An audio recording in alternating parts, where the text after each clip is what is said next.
Hi everyone, Carl Massey here, coach strategist, author of a few books, and I call myself an educator these days as well.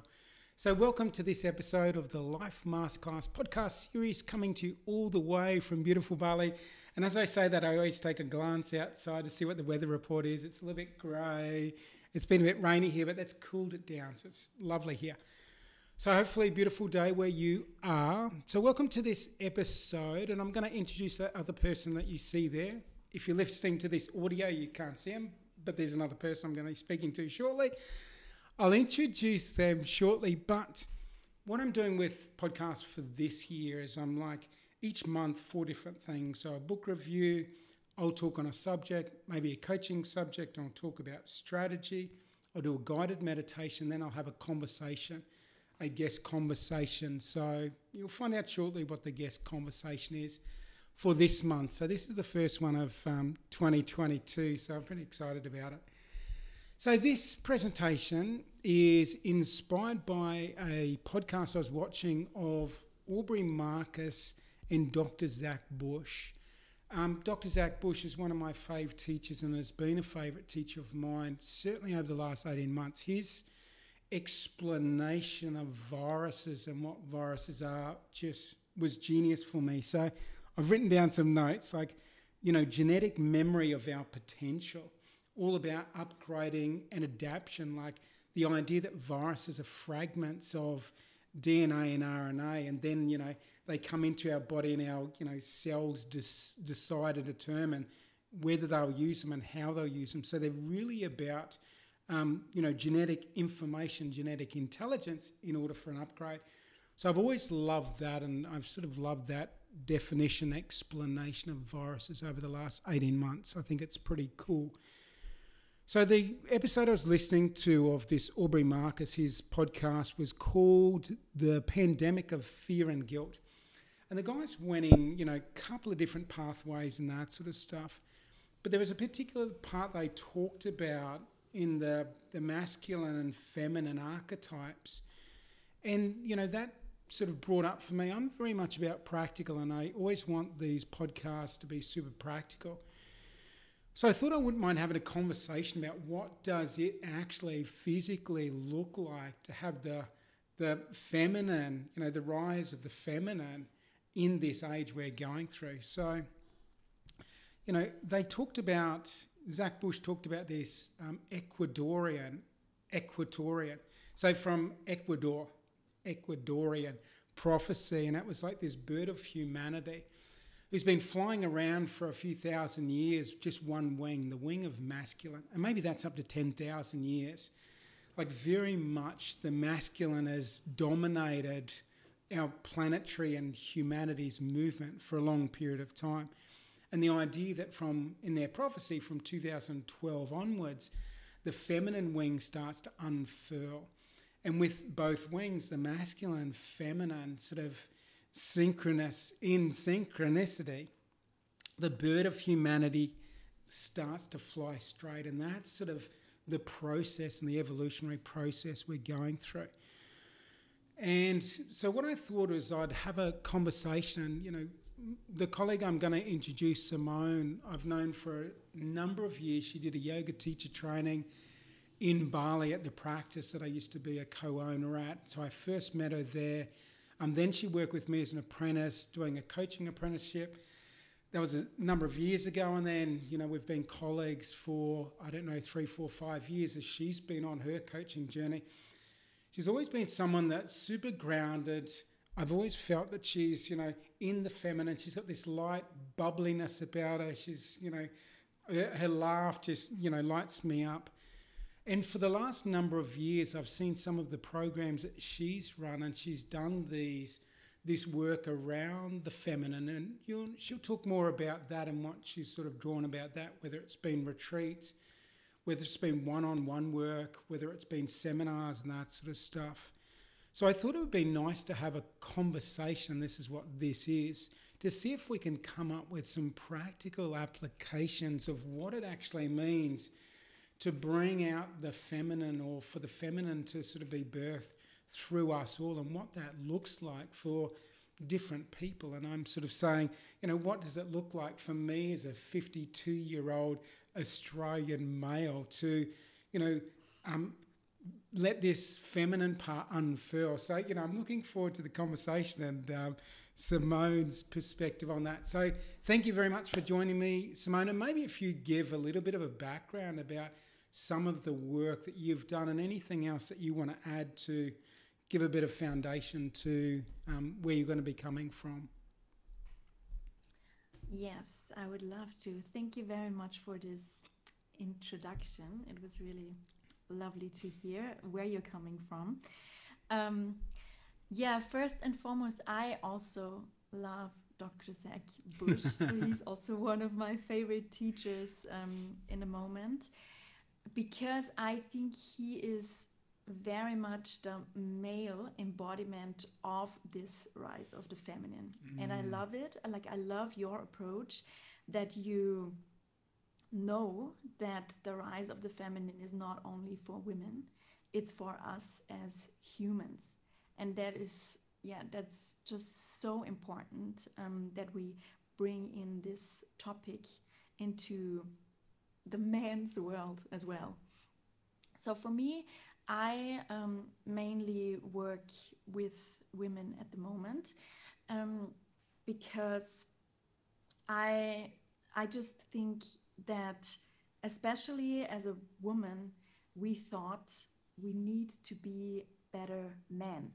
So with all of the women are getting more successful, and we have the opportunities to have a really good education. We can go to university, and we can do it our own way, right? Like the feminine, like the feminist way of the last years, that we just get out of this role that we are just mothers, that we are we are like the housewife. Yeah, the housewife, exactly. We can be our own. We can do whatever we want, right? Yeah. I think this feminist movement is very important, but for me, it's actually pretty masculine. It's not really what the feminine Interesting. is. Because for me, the feminine is really about letting go of control, letting go of the how, and really focusing on the present moment, on joy, on pleasure, and on feeling. And for me, it's really about coming into our body. And when I look especially at women, how they are in a fight and how they are disconnected from their bodies, and I've been there before, very much. I can remember when I did my coaching apprenticeship with you, I was so I was in such a big fight with my body and with my health and digestion problems and weight gain, and I was really not feeling myself. I thought I need to be successful. I want to be a coach. I want to help other people. I want to do this. I want to do that. I have these goals and da da da da da. And then I do it step by step. Da, da, da, da, da, da. But I was really not connected to my body, to my feminine. And so I think my journey was so interesting the last years, and I am just super grateful that I can do this work, because it feels like an initiation and an activation for me, for myself. And through my work and through my business, I really discover every single day where I am still scared of really allowing myself to trust, to receive, to feel what is here, to be present, to slow down, and to not always be in this doing. Yeah, yeah. I mean, because we've had thousands of years of this masculine archetype and this masculine energy, so there's a lot of stuff for us to undo. And I just want to say, like, at the outset too, like, as a coach, I've worked with different genders, different nationalities, people with different sexual persuasions. So we don't want to get caught up in all of that stuff, like there's man, woman, and this applies to man and woman. This really is about the integration of the masculine and feminine that exists within us as human beings. And I think it was interesting in that conversation with Zach and Aubrey. They were talking about relationships, and one thing for me I've always thought about in a relationship is I need to have a relationship with the divine where I feel that I'm complete before I step into that relationship. Because if I step in that relationship feeling incomplete, then I'm generally wanting that partner, and I'm drawn to that partner, which I think has got the thing that I'm missing. And they talk about, in this conversation, like when that happens, we tend to suck out that part in the other person. We sort of drain them of that particular thing. So I really think it is the integration of self. And over the years when I was first coaching, I worked with a lot of women that would, in inverted commas, be called type A women, who were very successful professionally and doing some amazing stuff professionally. But I worked with a lot of them because there was something missing in that experience that they were having. So whether it came forward as a health thing or whether it was an anxiety thing or something like that. And what I tended to find was, and I made up this terminology, and it was women logicalizing stuff. So they'd have some intuitive sense, which I think is very much part of the feminine, this intuitive feelingness. That would come up, and then they would get their brain and their heads into it, their intellect into it, and they would logicalize. So they're intuiting a certain thing, and that gets up to their head, and then they logicalize that and say, oh no, that doesn't make sense, and then suppressing it back down again. So, a lot of these women that were suppressing that part, which I thought was, very much feminine superpower, the superpower of the intuitive feelings, and really staying grounded and feeling what feels right, and rather than being rigid and very linear and very Newtonian in our approach, like this quantum idea, this flex and this flow. And, Zach Bush mentioned the feminine is more about process, and, everything grows and flourishes if I'm just here fully present, doing the best with what I've got. It works itself out, where the masculine is very much about goal-oriented. And the other point I want to raise before I'm going to hand the mic back to Simone to see what my little thing has brought up is, he'd mentioned the idea that the masculine needs to crumble, and dominant systems might need to crumble in order for the feminine to rise within this. So what's that bring up for you, or where do you want to take the conversation with that? Yeah. I believe it sounds pretty nice, right? When you say intuition, and you have this inner knowing, and also like being present in the moment, allow yourself to slow down, allow yourself to do the things that bring you joy, that truly bring you joy. But it's not easy, right? It's not that easy. No. And why is it not that easy? Because we still have it ingrained in us. That's at least what's coming up for me. That we somehow need to prove ourselves. We somehow need to prove our worth. We somehow need to do something so we are safe. And I think a lot of the times it is connected with money. Yeah. So we think we need to do something.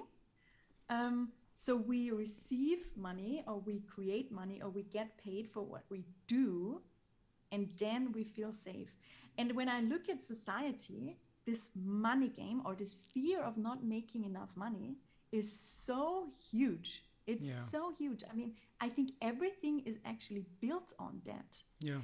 Because, like, okay, so you are human, so you need to have a job, right? But how does that feel? Like, you need to have a job, you need to do something, you need to do something to get money, because without money you cannot survive. Yesterday, so my friend who lives with me in my apartment, he was selling a computer online, and a guy picked it up. And then my friend said to him, yeah, enjoy it, like, have fun with your computer. And then this guy said, yeah, no, I'm not having fun because I'm using it for work. And I was like, wow, that is really interesting, right? That this is so ingrained also in our society, that work is not fun.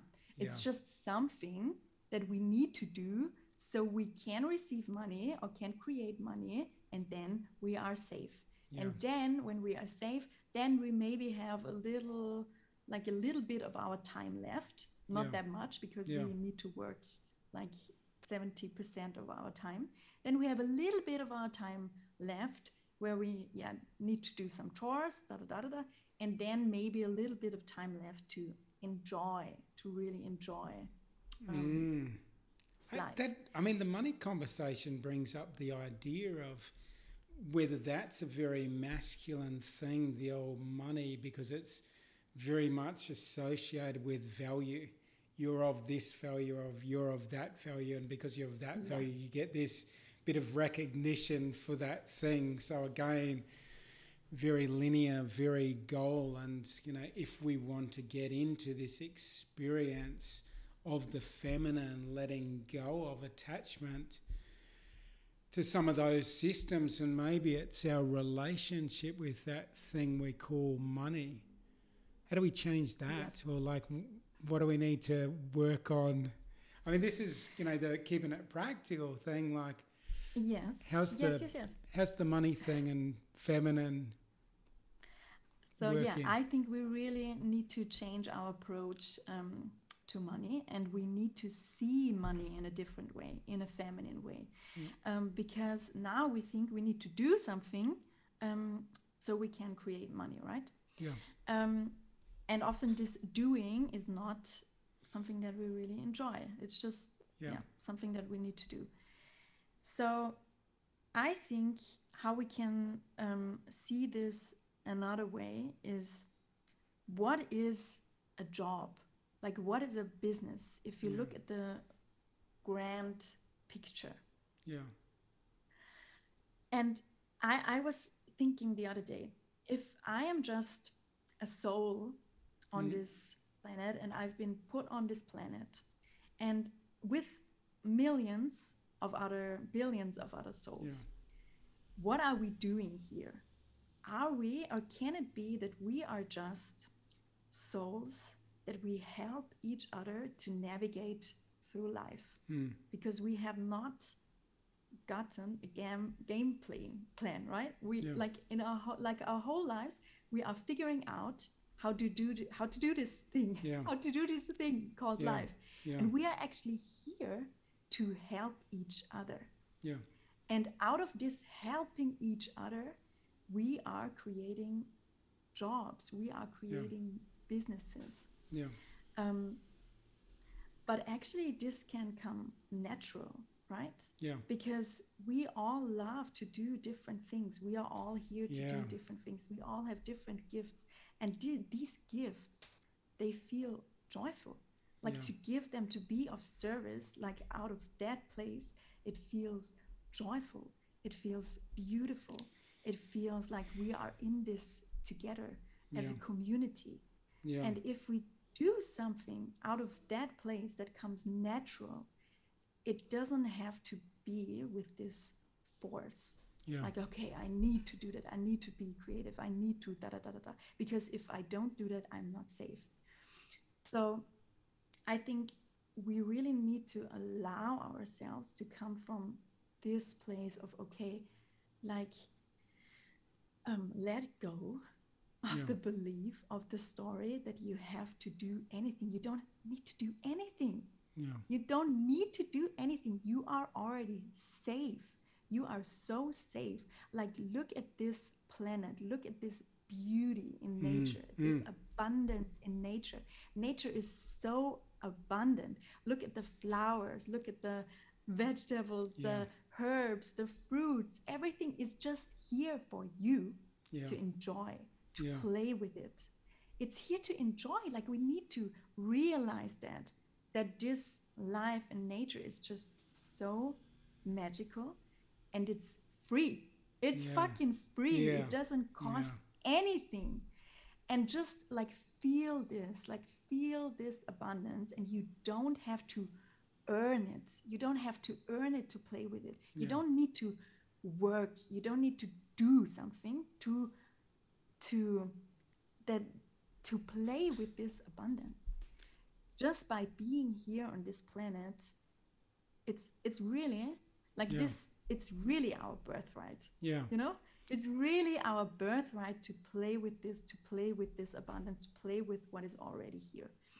And when you just soak this up and get into this feeling of, oh my God, it's so beautiful. It feels so rich. It feels so abundant. I don't need to do anything. I don't need to prove my worth. I don't need to create. I just can play. And trust me, out of this feeling, naturally, you want to do something. You want to be of service. You want to create something. And I think that is what we need to do. This is it. But before we can do that, before we can play, we need to know what is holding us back. Like, what are the fears? Like, what are the stories? And I bet for most of us, it is the story that we don't feel safe because of this money thing.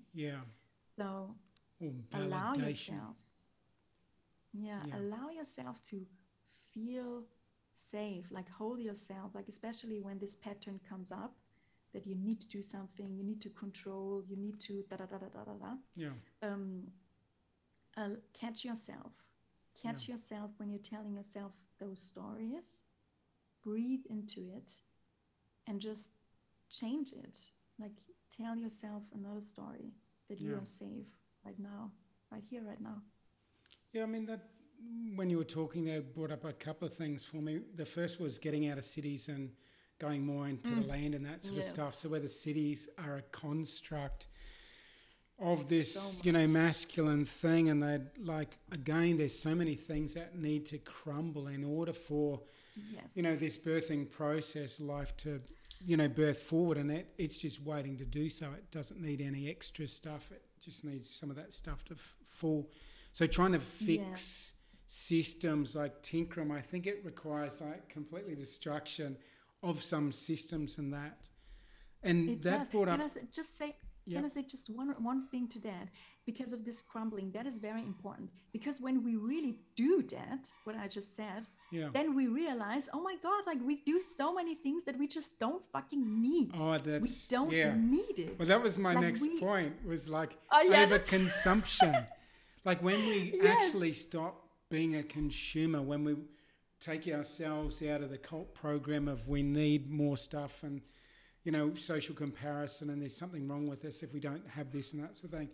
So if we get out of that, then, our needs come down to this. So then there's not the need to earn this amount of money, because we've realised we don't have the need for all these trimmings and trappings, and I don't need a house that's so big when I'm 5'4" and I take up, this amount of space. I don't need all these extra stuff. There's a book I'm going to share, like I'll put it in the show notes and that, called Ubuntu, I think it's called, the terminology. So South Africa and African terminology. And the author was looking at, creating a community that didn't depend on money. And he spent, a lot of years looking at this, studying into the different parts and pieces. And there was, very much a community who would decide, the directions of things within the community, like a group of elders and that sort of stuff. And it wasn't necessarily a vote of, the 51% vote gets the lead. It's like taking everything as individuals. There's lots of different parts of it, so I could talk on it for quite some time. But the point I want to sort of look at was they're saying, okay, if we took this money thing out, and he talked about staging it, so again, there's more pieces. But he said when he looked at it, like if everyone did their labour of love, they would only need to do it for 3 hours a day, 5 days a week to create enough for the entire community. And then, if everyone in the community did a community project, which was supported of the community, everyone would only need to do about 2 to 3 hours, 1 day a week.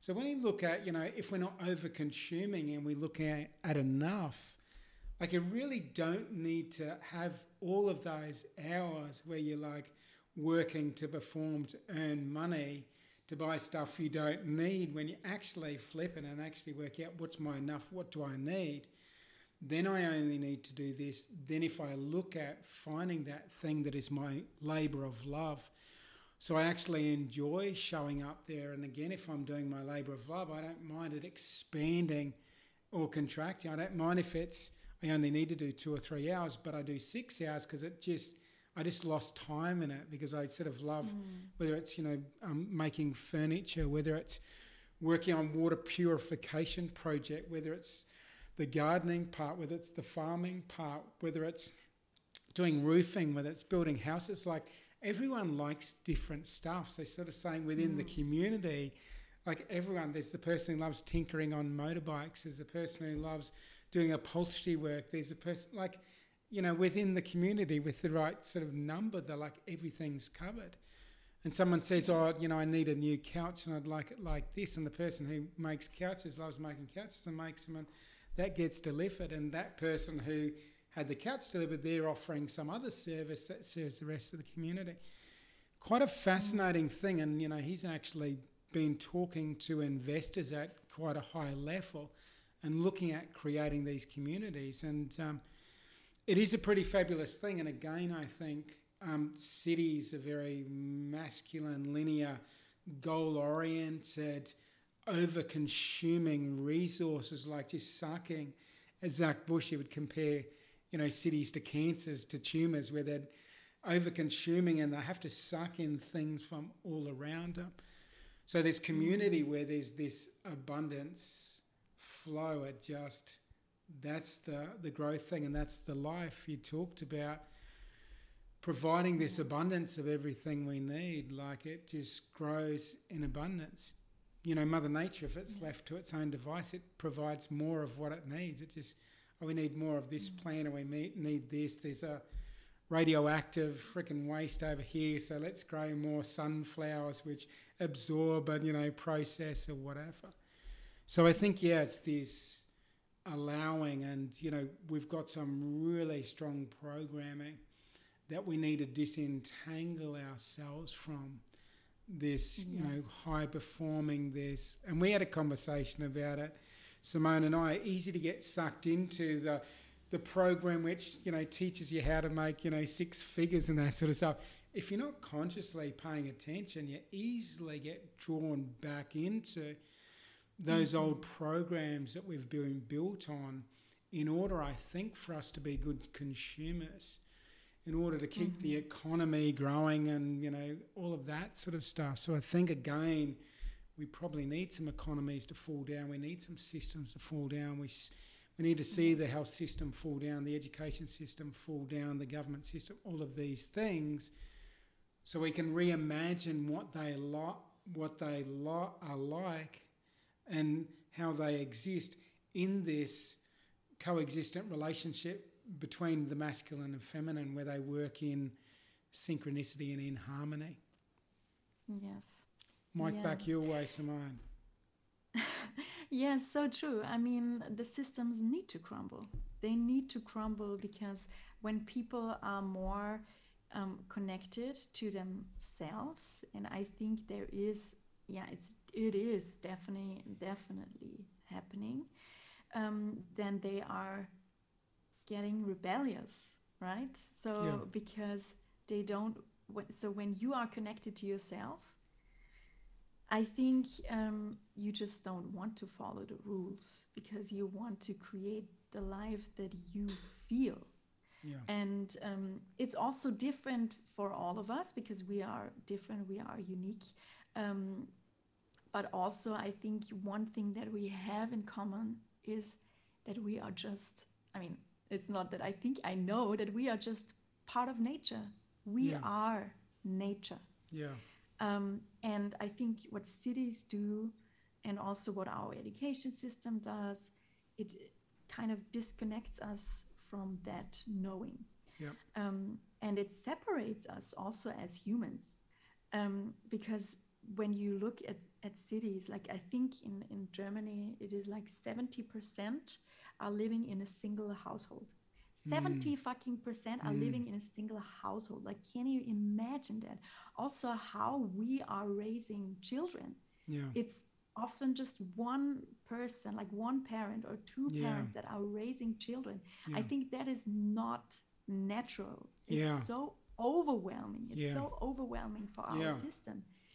And then also, if we are not in nature, and if we cannot recalibrate, it's even more overwhelming. And when we're just in our heads and not in our body, it's even more overwhelming. I mean, I think we as a society are just so stressed out, and we are just so overwhelmed by everything that we think we need to do, by everything that we think we need to be, by everything we think we need to achieve, we need to prove.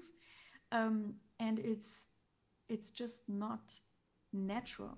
Yeah. And also, what I want to say is, what is really important when we think about this money thing, when you do what you love, and this is a process. Like, this is also really important. This is a process. Like, doing what you love, as I said, it sounds so easy, but we need to let go of all the programs first, or in the process, not first, but in the process. Like, as I said, like in my business, every day I realize where I am scared. Every fucking day I realize where I am holding myself back from enjoying, from doing what I love, from being in the moment, from being present. Yeah. This is a process. But what is really important is that when you learn to do what you really enjoy, you are going to be rewarded. You are going to be rewarded. Yeah. With money, I believe that definitely. Like, don't make money evil. It is like in this game where we are right now, it is a resource that gives us freedom. Yeah. And that's beautiful, right? Yeah. It is beautiful. Yeah. It's just an energy exchange. Yeah. And we need to allow ourselves to exchange energy in that form. And money is not evil. It's just what you do with it may become evil. Yeah. But also, money gives you power, and power is also not evil. Power is also beautiful if you are coming from love. Yeah. Because then you can make a huge impact with money. And we need to change the systems. And imagine if people that are connected to their hearts, to their soul, and want to create something beautiful, if they have the power, if they have money, they are creating beautiful, really amazing new systems. So we need to allow ourselves to receive resources in that form. And maybe in the future reality, there is no money anymore. Yeah. Maybe. Yeah. Who knows? We don't know. Yeah. Who knows? Yeah. But right now, we are in this money game. And we need to learn to play with it. Yeah. But we don't have to be like slaves of the systems. We don't have to be slaves of money. Yeah. We really need to switch that and trust that if I am doing the things that my soul is calling me to do, then I am going to be rewarded by the universe. I'm going to be resourced. Yeah. Because the universe, nature, everything wants us to step into this. It wants us to step into our gifts. Yeah. And I think once we come back into alignment with self, so there might not be things we need to do in order to integrate the masculine and feminine. It might actually be getting silent. It might actually be spending time in nature and just letting ourselves reintegrate with nature. At a cellular level, our cells not fighting with the microorganisms. There's more microorganisms in our body than there are cells in our body. Just sitting still, so there might be less that we need to do in order for us to come back into, and the body at a physiological level comes back into homeostasis. Maybe the same thing happens when we start shedding a few of these layers and coming back into silence, coming back into alignment with soul purpose and that sort of thing. Then we come into this beautiful dance of the masculine and feminine, get less caught up in what's external to us, get less caught up in consumerism. And that's, for me, very practical thing in this conversation is, this conversation about money. If we can reduce our needs, like, taking our expenses down, those things that we don't need, and that may require us to unplug from, marketing messages and that sort of stuff, get down to, what we actually essentially need, then we don't have to have those high-paying salaries to cover off this thing. Then we might have the flexibility in our life to go into those endeavours and those ventures and try those things as we figure out what is our labour of love. And as Simone said, that can be a process.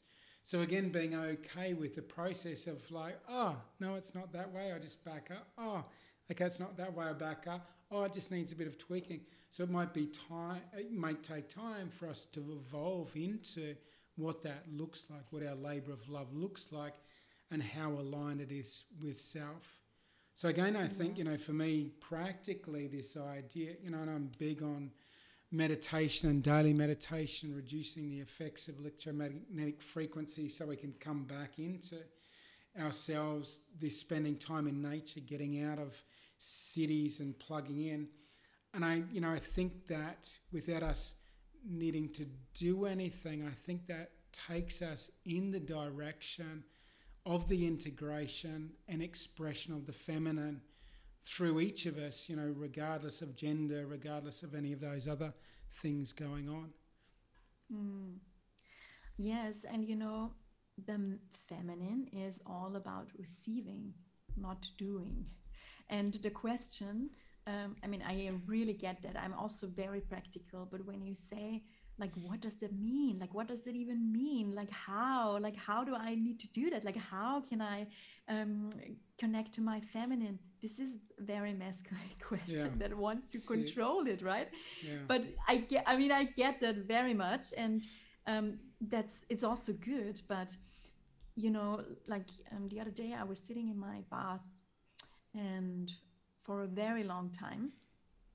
And then suddenly, like, it also takes a while to really get into stillness or come back to stillness. And then it's so fascinating for me that out of this stillness, and that can be in the bath, in the shower, when you take a massage, or when you are in nature, out of this, I just received the best ideas. I want to be creative, right? I receive ideas. I'm singing. I want to create music, whatever. Yeah, that is for you.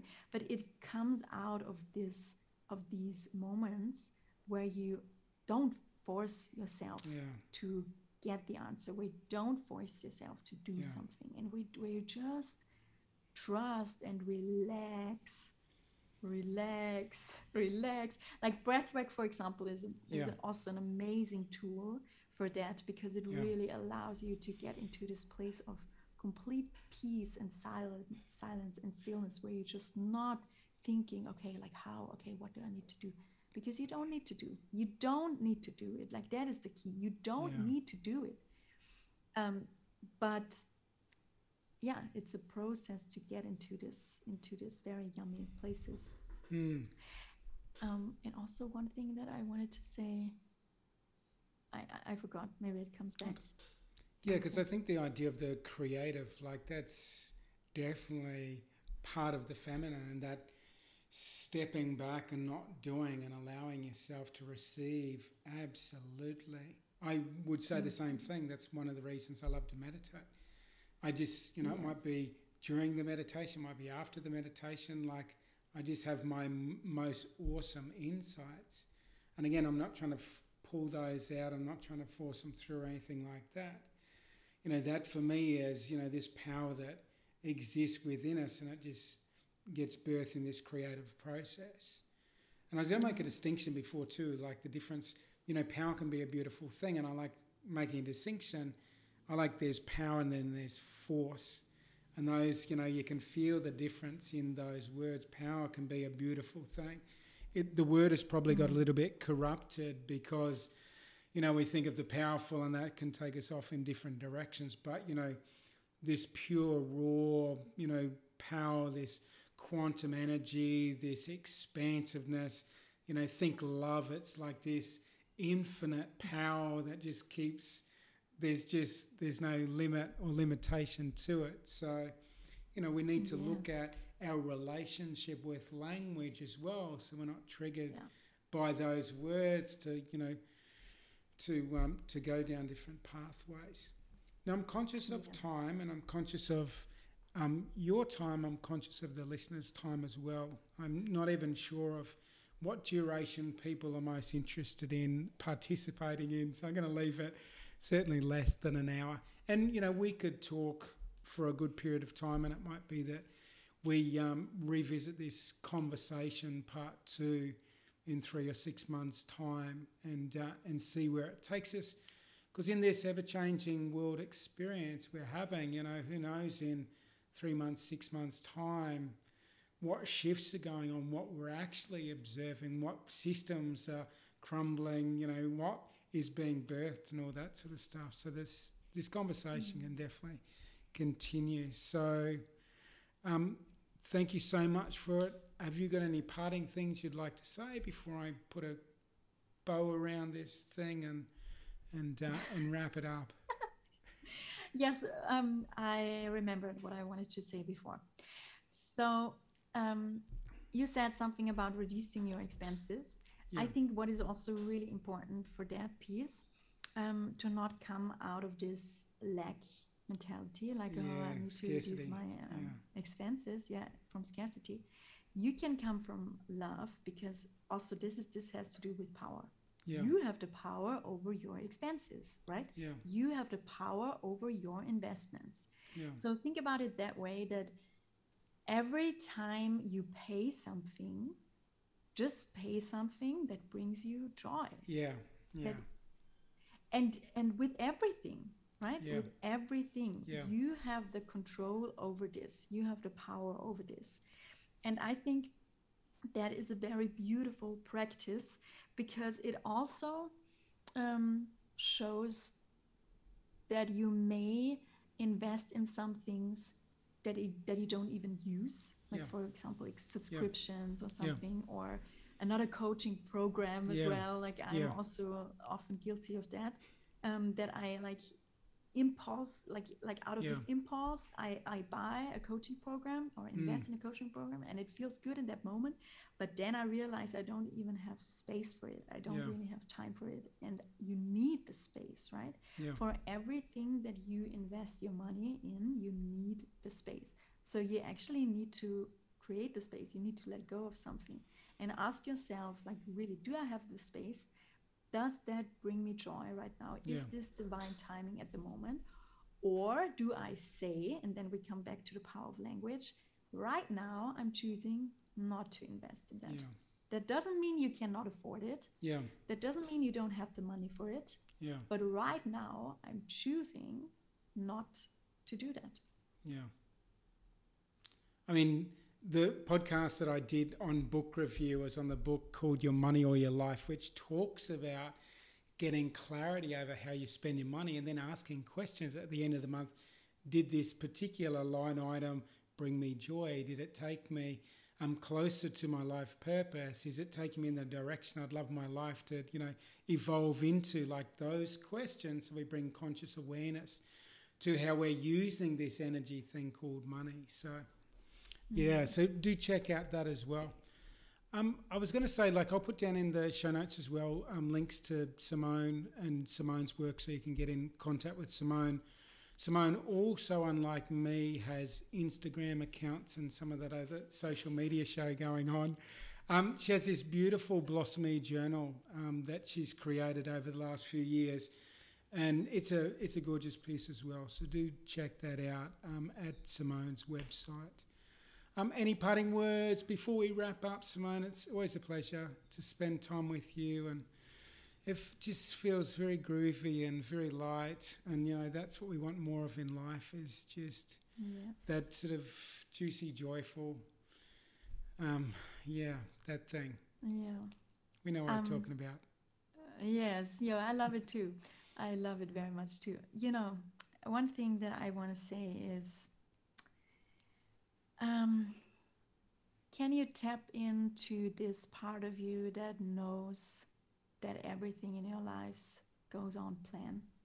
Because it really does. Yeah. It really does. Yeah. And I feel this so much right now, also in life, on this planet, even when you look at the grand picture. Yeah. I have these moments where I'm like, oh my God, what the fuck are we doing here? What? Yeah. This source that created us? Yeah. What did they think? It's a joke. We humans, we are just destroying everything. And sometimes it can feel depressing, actually. Yeah. And it feels so helpless, we destroy all the magic. But I believe everything goes on plan, everything, and everything is just a human experience, even in these moments where it feels challenging and where it feels hard and where you feel that you are not moving forward, or where you're just forcing yourself, or you put so much pressure on yourself, where you cannot find this love and acceptance for yourself, for your journey. This is all part of this game and of this life experience, and I'm so sure there is a part of you that knows everything is okay right now. Everything will be okay.